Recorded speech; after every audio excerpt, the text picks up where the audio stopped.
So ito yung aralin natin for today's session. Ito yung part 1 ng ating antiderivatives. And I think hopefully maging fruitful ang ating discussion regarding about antiderivatives, and this is the part 1. So, biyahin ko lang yung binigay na module sa inyo. So, lesson 1, we have the antiderivatives and the power formula. Actually, hindi lang yan ang inihanda ko, pati na rin yung mga formula sa deep calculus na magagamit din natin later. So, after ng slide na to, magmamano-mano tayo using the Microsoft Word for our calculations. So, objective at the end of the lesson, the student must be able to define anti-differentiation or integration process, and then be familiarized with the properties of indefinite integrals, and of course, perform basic integration by applying the power formula. So yun yung ating mga objectives in our session for our discussion tonight. Perform integration using simple substitution. So antiderivative, a function f is called an antiderivative or integral of the function f on a given interval if f prime of x is equal to f of x for every value of x in the interval. That's how do we define antiderivatives. For example daw, ang function ng f of x is 1/4 of x to the 4 is an antiderivative of f of x equals to x cubed. And then on the interval of negative infinity to positive infinity, since for each x in the given interval f of prime of x is equal to the derivative of 1/4 x to the 4 with respect to x is equal to x cubed, which is equal also to f of x. So yun yung mga statement na ibinigay ng inyong guro sa inyong school. Okay, however, f of x equals to 1/4 of x to the 4 is not the only antiderivative of f on the given interval. If we had any constant c, c is actually an arbitrary constant kapag nasa differential equation ka na, to 1/4 of x to the 4. The function g prime of x is also equal to the derivative of 1/4 x to the 4 plus c with respect to x, which is actually equal to x cubed, also f of x. So yun yung mga statement, ganyang i-define ng inyong teacher ang antiderivative. So definition lang naman yan, pero mahalaga pa rin.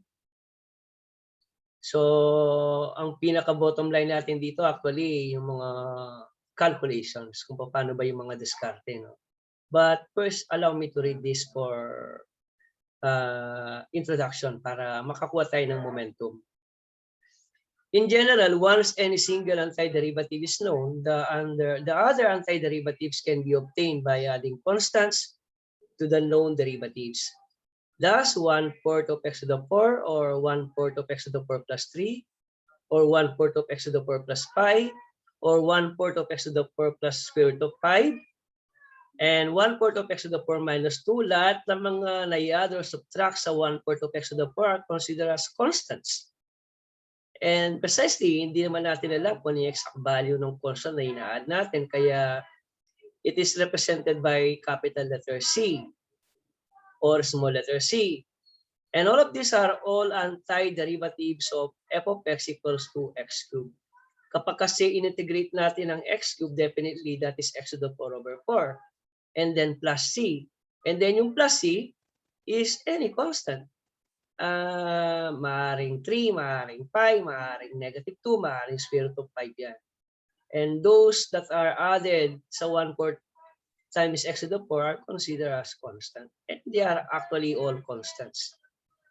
So the theorem is if f of x is any antiderivative of f of x on an open interval, then for any constant c, the function f of x plus c is also an antiderivative on that interval. So yan ang ibig sabihin nun. Moreover, its antiderivative of f of x on the interval can be expressed in the form f of x plus c by choosing the constant c appropriately. So after reading those, so ito yung definition ng ating indefinite integral. Actually, dalawa yan, definite and indefinite. So the process of finding antiderivative is called antidifferentiation or integration. So, ayun yung ating mga notations. Okay? The integral of f of x dx is also equal to f of x plus c, wherein the integral of f of x dx is the antiderivative, and that symbol is the integral sign. F of x is the integrand, c is the constant of integration, and then dx is the variable of integration. Okay? Indicates that x is the variable of integration, or dx is actually the operator. Okay, let's proceed.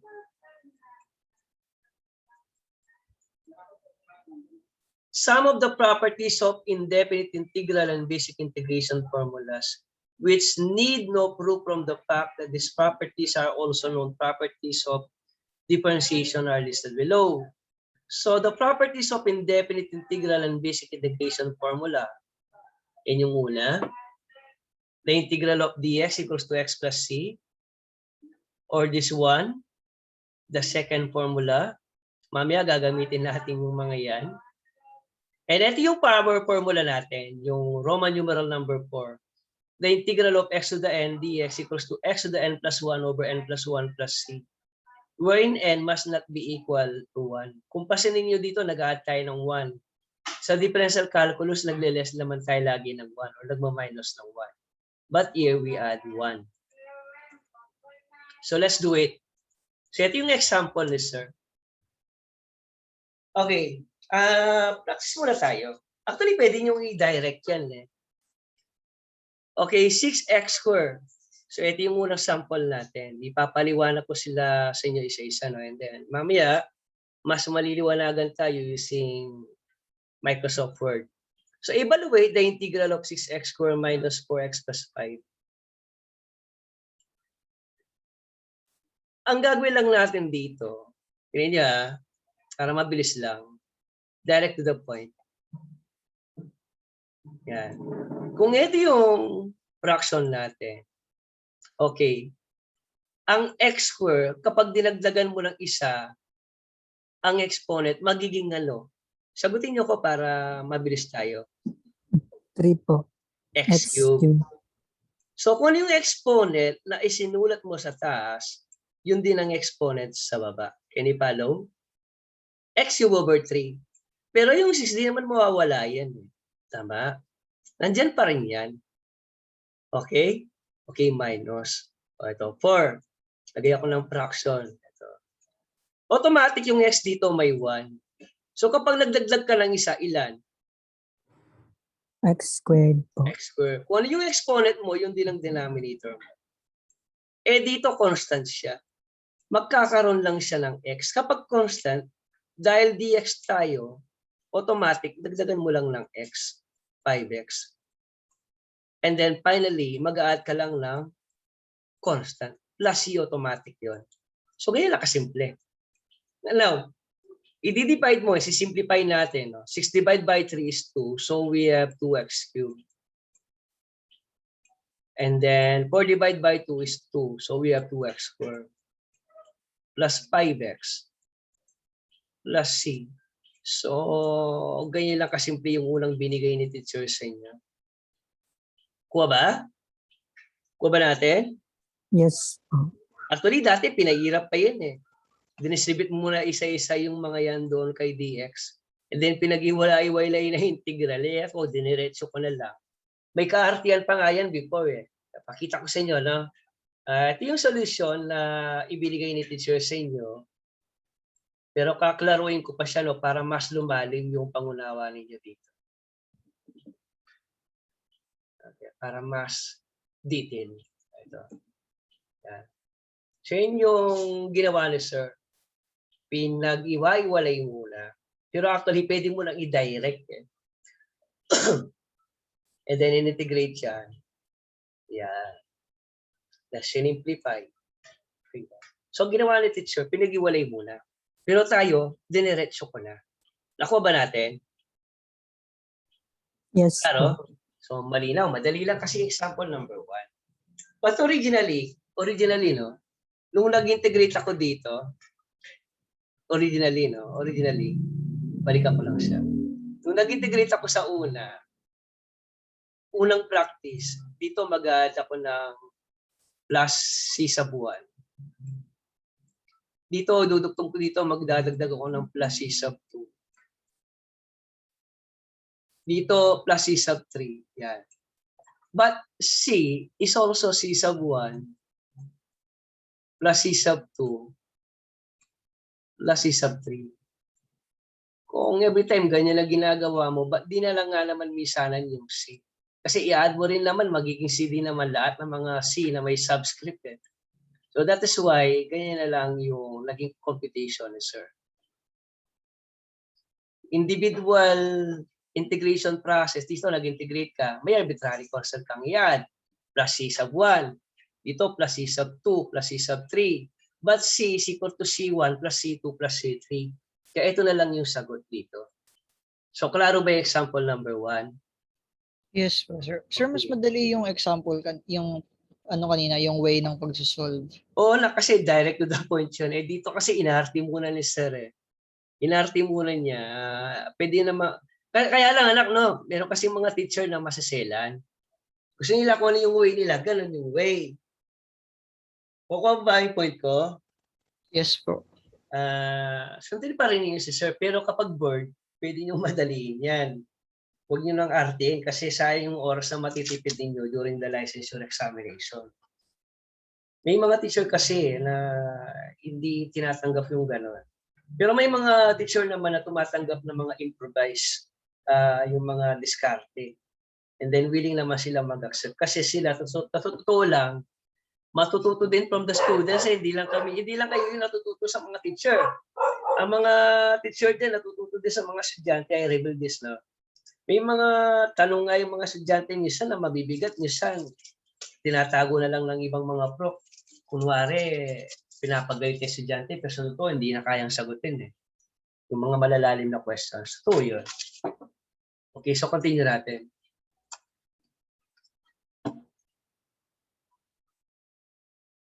Yung pangalawa, okay, no? Yung pangalawang example, anak, para magamit mo yung power rule, affiliated dito yung laws on radicals. Tama, no? Yung square root of t dito, pwede mo siyang i-rewrite ng t raised to 1 up. Kasi ito yung laws on radical N root of a raised to m. Yung square root of t dito, originally ganyan yan Square root of t. Hindi lang nilagay yung 2, pero may root yan, imaginary 2. Exponent ka, hindi mo na isulat, automatic may 1. Tama? So ito kasi is equal to a raised to m over n. Yan ang equivalent niya. Yan ang equalness ng n root of a raised to m. Ang power magiging numerator at ang root magiging denominator ng fractional exponent. In this case, doing the same thing what we did there, magiging t raised to 1 up yan. Guess ba ninyo? Kuha ba ninyo? Yes po. Opo, Ayan, opo. t raised to 1 up yan. Okay. So, t raised to 1 up. Now, ito yung sa first term, no? Yan yung basis natin. Dito sa pangalawang term, okay, gagawin ko rin yan. Okay, yung first term magiging t raised to 1 up yan. Ito magiging t raised to 1 up din. But since nasa denominator yung t raised to 1 up natin, lilipat ko nang itaas. Di ba ito rin yan. No? So 2 over t raised to 1 up yan. So kung i-rewrite ko yan, ganito. 2t raised to negative 1 up. Gagawin ko siyang negative exponent. At yung 4 square root of t naman, magiging 4t. Ito siya. 4t raised to 1 up. Kuha ba natin? Kuha ba? 1 naman po. 40 raised to 1 half. So, apply ko lang yan para maayos siya. Ito, 4. Yan. So, 40 raised to 1 half. Now, solution. Pakita ko siya. So, instead na maging ganyan yan, i-rewrite natin. So, ganyan ang pagkaka-rewrite. Burahin ko lang, no? So, we do some observations. So, ang ginawa ni teacher nyo, distribute muna eh. Actually, kahit na hindi mo i-distribute yan eh. Ito, distribute muna niya yung dt sa bawat term. And then sa kanya pinalitan. Ito, yan. Di ba, no? Pinalitan niya. But actually, pwedeng ganito na yan. Ito, pwedeng ganyan mo na lang isulat. Naka-parenthesis, di ba? And then for t raised to 1 half plus 2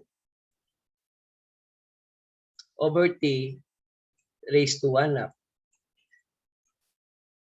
Then dt. Parenthesis ko muna pala. Yan. Pwedeng ganyan na lang. Kahit na hindi mo na pag-iwalayin. Kuha? Kuha ba?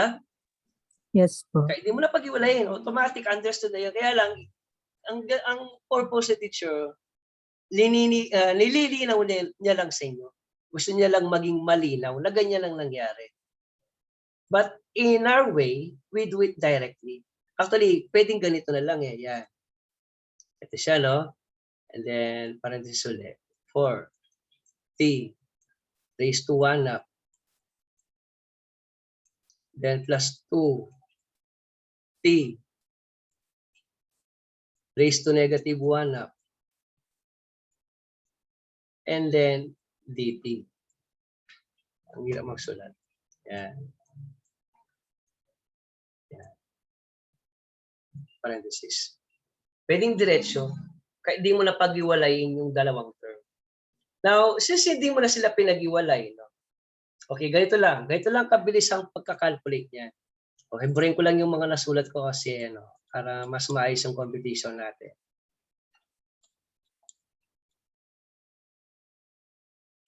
Ito siya. So, ganito lang ang kabilis ang calculation. Okay. Di ba, gawa ko ng fraction. So, for sa taas, di naman mawawala yan.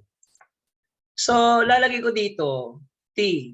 Para masanay kayo, no? T raised to 1 half. Hindi ba mag-a-add ka ng 1? Tama ba ko? Opo. Okay, instead na 1 ang i-adding nyo, ano yung denominator ng 1 half? Yung muna yung unang tanong. Ano ba yung denominator ng 1 half? 2 po. 2. So instead na plus 1, dahil 2 ang denominator, ang gawin nyo lang, plus 2 over 2. Kasi 1 din yan. O ba natin? Yes po. Sa baba, kung ano yung nakasulat sa taas, yun din. 1 half plus 2 over 2. Guess na? Guess nyo? Opo. Sir, yung 2 over 2, hindi po ba pwedeng gawing 1? Hindi. Kaya ko lang ginawang 2 over 2 yan. Hindi ba yung similar fraction? Pareho ng 2, i-add mo lang ng numerator, hindi magiging 3 over 2. Kasi ba yung punto ko? Di ba 1 half Yes. plus 2 over 2? Hindi ka na mahirapang mag-add kasi hindi ba sa rule ng addition of fraction, we simply add the numerator and simply affix their common denominator. Hindi 3 over 2 sagot. Mabilis mag-add. Halimbawa, 1/3 yan, plus 3 over 3. Kung 1/4 yan, plus 4 over 4, 1 pa rin naman yun. Kuha ba ninyo? Nakukuha po. Yan, yan yung diskarte. So, plus 2. Diba, T yan? O, lagay ko dito, tingnan nyo na, negative 1 half yan. So, mag-a-add ako ng 1. So, instead na 1, plus 2 over 2 ulit. Yan, 2 over 2. And then, kung ano yung mga exponent na nasa taas, so, negative 1 half plus 2 over 2 din. Yan yung way ng pagsagot. Plus C. Okay, di ba? O ngayon, yung sa taas, 40 raised to 3 over 2. Ito, pakita ko siya na. 40 raised to 3 over 2. Eh di sa baba, 3 over 2 din. Correct? Then plus 2. Okay. Numerator. T. Negative 1 half plus 2 over 2 is 1 half. Eh di 1 half din sa baba. And then plus C. Kuhanin niya? Naintindihan Apo. ba? Okay, next. Ito. Yung 4 over 3 over 2. You just simply take the reciprocal of 3 over 2. Yung denominator, i-multiply mo lang 4. Kasi kapag kinuha mo yung reciprocal niyan, magiging 2/3, i-multiply natin sa numerator. So magiging 8 over 3. Ang shortcut niyan, yung denominator nito, yung fraction sa baba, ang denominator, i-multiply mo directly sa numerator na 4. So 8 over 3. Tama ba ako? 8 over 3. Ito, i-multiply ko lang direct doon yung denominator ng 1 half. 4 over 1, edi 4.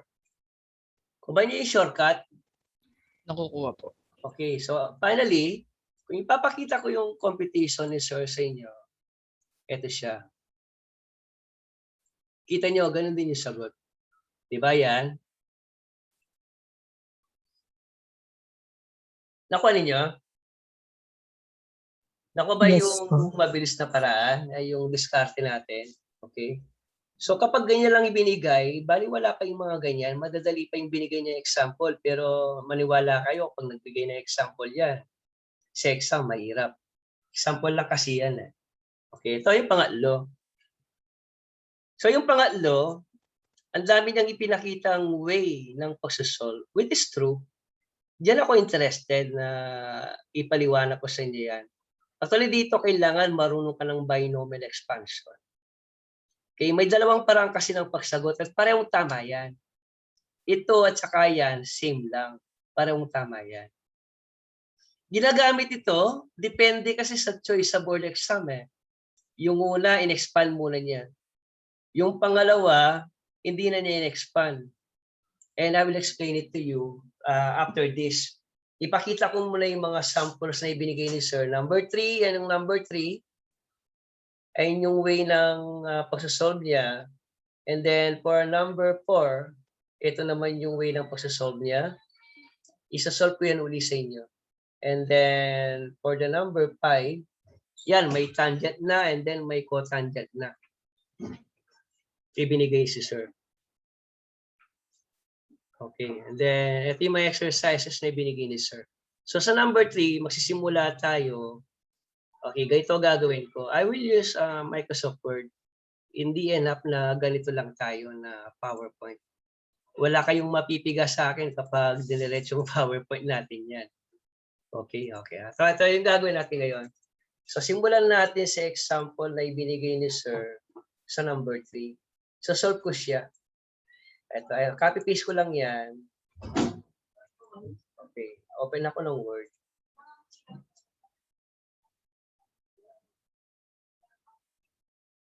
Hindi yata naka-open. Open lang ako ng iba.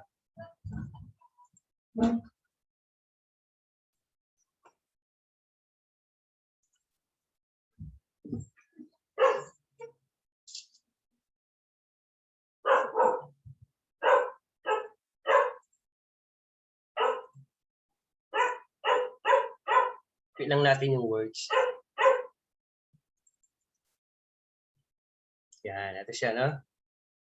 Dami na open. Sobrang pindot.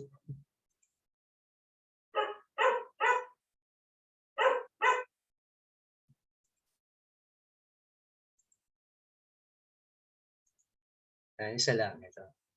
So, copy-paste ko yung given. So, look at me the way I will solve it. Pasang ko lang ng kulay. So, yun yung given ni Sir. Okay? So, ganito lang. Since may binigay na formula ang inyong teacher sa inyo, At ito yung formula na yun, no? Let me type it. Hindi lang yung x, no? Hindi lang yung x, hindi lang yung ganung formula. I will show you. I will show you the formulas na kailangan ninyo. Okay, so kung muna sa baba. Dinig ba yung boses ko? Okay lang? Nadidinig po. Okay, so ito yung formula natin. The integral. Okay, gawin ko lang siya para kita ninyo. U to the n du is equal to fraction muna. Yan. Tandaan niyo yung formula na yan. Hindi lang x, dapat u ang ginamit. Sa PowerPoint ni Sir, ginamit yata is x lang, no? Okay, ito, gamitin ko is u. N plus 1. And then, plus c. Okay, take note. N must not also be equal to 1. Because in that case, that's another formula.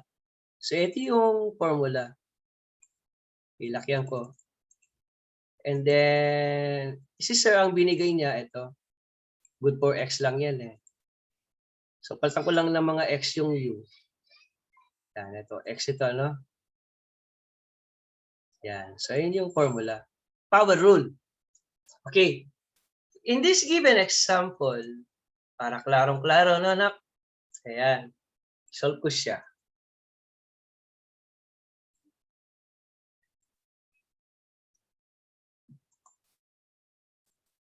In order to calculate this, assume muna tayo ng u. And in this given, wala tayong ibang option kundi yung 3x plus 1 ang ating u. Okay, ito yung ating u. So, magle-let u tayo. Automatic yan. So, if this is the value of our u equal to 3x plus 1, based from what we have learned last time sa differential calculus, kapag dinifferentiate mo ang u, du. Tama, no? Tama ba ako? Kapag dinifferentiate mo ang u, du. Okay, so lagay ko muna ng let ito para kitang-kita ninyo na walang kahirap-hirap yan. Parang nasa-substitute ka lang. Okay, na nag-let u tayo. So kukuhanan ko ng derivative ang u sa left. Automatic yan ay du. Equal. Ang derivative ng 3x is 3. Tama? Ang derivative ng 1 is 0. So 3 yung nasa right. Kaya lang, may kaakibat na dx yan. Du equals 3 dx. Parang yung ginagawa natin sa implicit. Nakukuha ninyo? Yan. At yan, no? So du is 3 dx. Okay. Since we already have all of this, look at it, no? Du is equals to 3 dx. And u is equals to 3x plus 1. If we will go back here, kung babalikan ko yung equation, okay, i-rewrite ko siya uli dito. Tingnan nyo ha. Walang kahirap-hirap yan eh. Tingnan nyo. Yung 3x, actually ganito yan. Kailangan nating palitan yan. Kaya lang, kung papalitan mo, make sure na may ipangpapalit ka.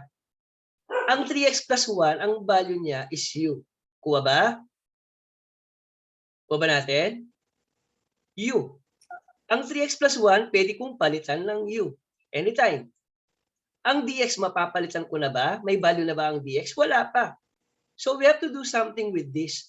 Kasi nga dito, ang requirement lang dx. Kaya lang dito, 3dx ang may value. So alamin natin ang value ng dx. Okay, no? So alamin natin ang value ng dx. Para malaman natin ang value ng dx, i-divide ko both left and the right by 3. Okay, i-detail ko siya.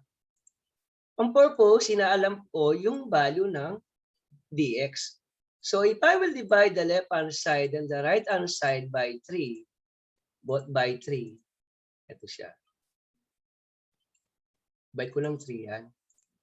So 3. And then 3. So sa right side, makakancel lang both 3. So, copy-paste ko uli yan.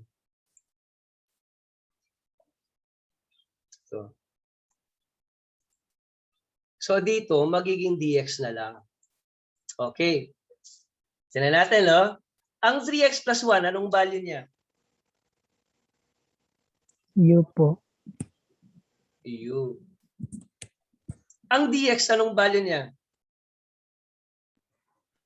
Du over 3 po. Yes, ayun. So, yung dx, palitan ko ito. Magiging du over 3. Kuha ba? Kuha natin? So, yun yung equation natin, okay? Ayun na yung integral problem natin. So, copy-paste ko lang siya. So, revise ko siya. So, ang mangyayari dyan, kung i-rewrite ko yan, mga anak, no? Alisin ko lang yung buong yan. Palitan ko. Okay.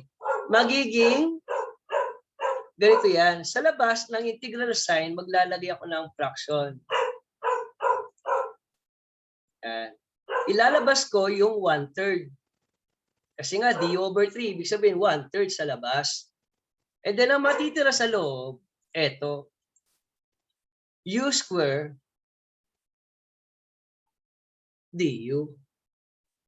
Tama? Tama ba? Now, ano yung sagot dyan? Equal. Take a look at it. Ayun. Diba? So, i-rewrite yung 1/3. 1/3 equal. Ayun. And then, iduduktong ko lang yan sa 1/3. Okay? Ito. Iduduktong ko lang ito sa 1/3. Sa right side. Ayan. Okay. Can you get it? Nakukuha ba natin? Okay. Nakukuha po. So, ito, ipaparenthesis ko yan. Parang ginawa lang natin is substitution. Kaya tayo nag-let. Ang purpose is to simplify the given integral problem. Kasi magkakaroon ng substitution purpose yan. So, ano ba yung N? Di ba 2? Yung N dito sa babae, di ba 2? Yan. So, ang mangyayari, magiging over 3 sa baba. Kita ba? Magiging over 3 sa baba. Na kung sasagutin natin, simplify ko pa, no? Copy-paste ko uli yan para lang malinaw yung pagkakasolve. Ba't buo siya? Direct ko na lang. So, equal. Ibaling matagal ba sa sigurado? Yan. Equal 1/3.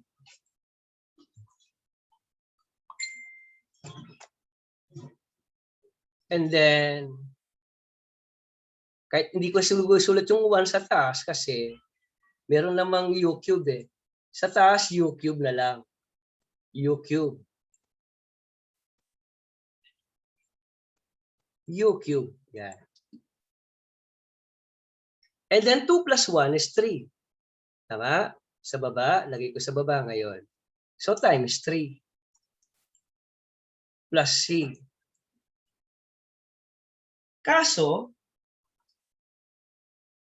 copy-paste ko uli yan. Yun yung maigi, no? Copy-paste ko uli yan.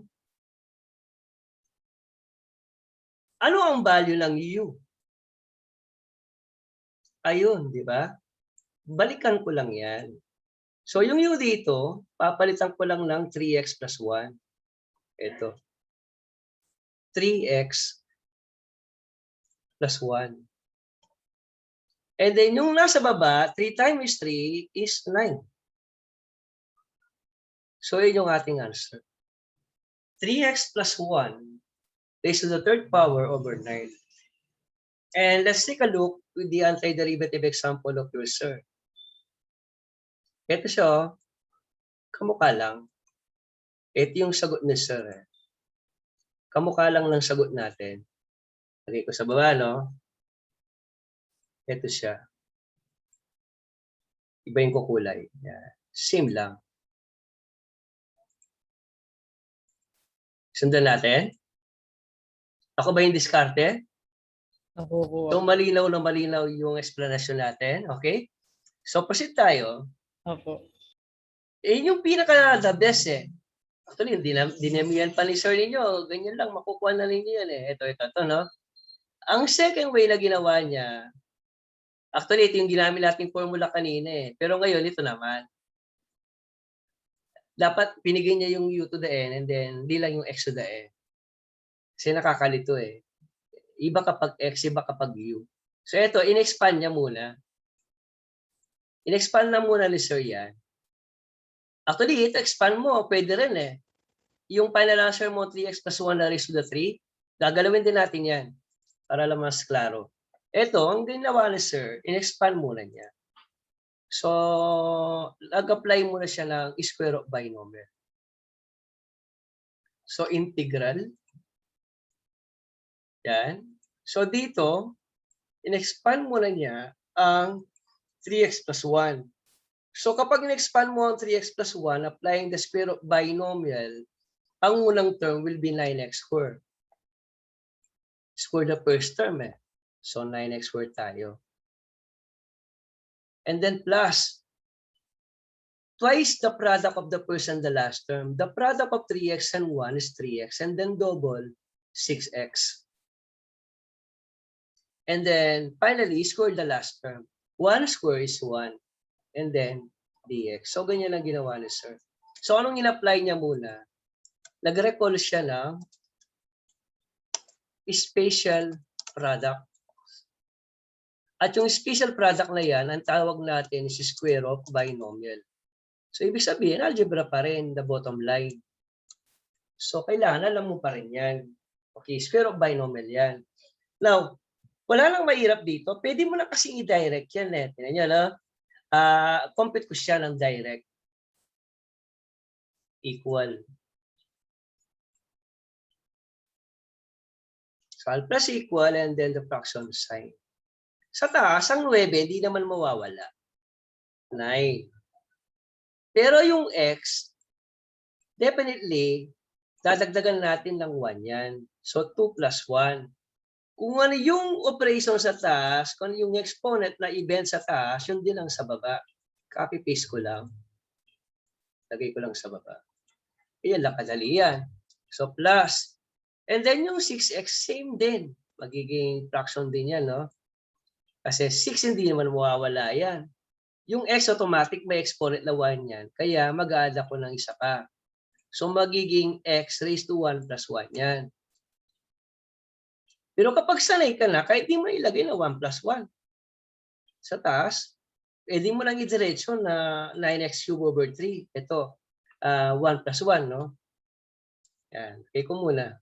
Saka ko na lang palitan. So plus 1. Kapag 1 yan, automatic may x na. Kung 2 yan, 2x yan. Kung 3, 3x yan. Ganun na kadali. And then plus c. Now, paano isi-simplify ng mabilis yan? Ito, no?